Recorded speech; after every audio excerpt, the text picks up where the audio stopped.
கர்த்தருடைய பரிசுத்த நாமத்திற்கு ஸ்தோத்திரம் உண்டாவதாக. கர்த்தராகிய இயேசு கிறிஸ்துவின் நாமத்தில் உங்களுக்கு கிருபையும் சமாதானமும் உண்டாவதாக.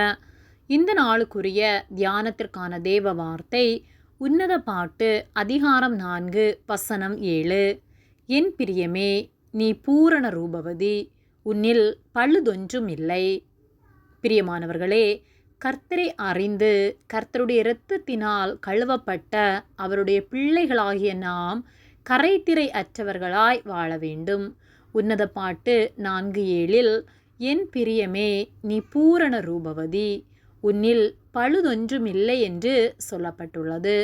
கர்த்தர் நம்மை பார்த்து, என் பிரியமே, நீ பூரண ரூபவதி, உன்னில் பழுதொன்றும் இல்லை என்று சொல்லத்தக்கதான வாழ்க்கை நாம் வாழ்கின்றோமா என்பதை நாம் சிந்தித்து பார்த்து, நம்மில் என்ன குறைகள் இருக்கிறது என்பதை ஆராய்ந்து ஒவ்வொரு நாளும் நம்மை பரிசுத்தமாய் காத்து கொள்ள வேண்டும்.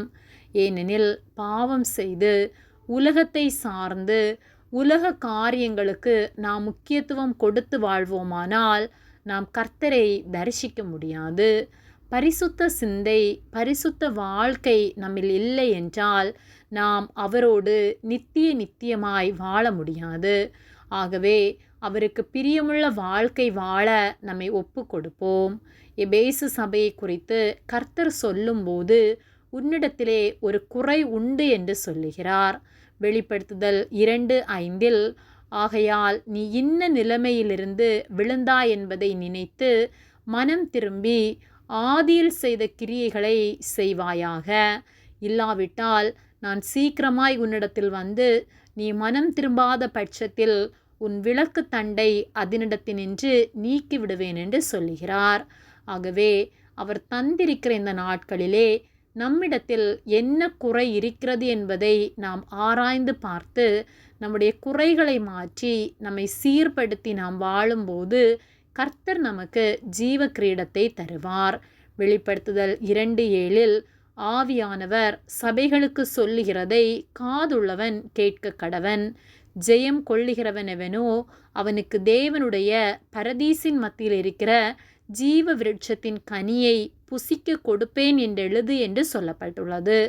ஆகவே கரைதிரையற்றவர்களாய் வாழ்ந்து நம்மை பரிசுத்தமாய் காத்து கொள்வோம்.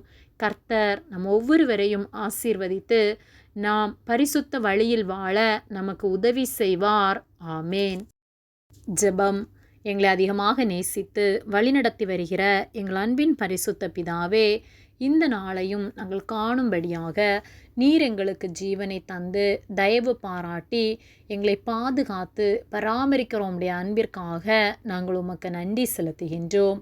நாங்கள் தியானித்த வார்த்தையின்படியே எங்களிலே பழுதொன்றும் இல்லை என்று நீர் சொல்லத்தக்கதாய் நாங்கள் பரிசுத்தமாய் வாழ நீர் எங்களுக்கு உதவி செய்யும்படியாய் ஜெபிக்கின்றோம். ஒவ்வொரு நாளும் எங்களை போதித்து உமக்கு பிரியமுள்ள வழியில் நாங்கள் வாழ நீர் எங்களுக்கு உதவி செய்யும்படியாய் ஜெபிக்கின்றோம். எங்களை உம்முடைய கரத்திலே ஒப்பு கொடுக்கின்றோம். இயேசுவின் நாமத்தில் ஜெபிக்கின்றோம் பிதாவே, ஆமேன்.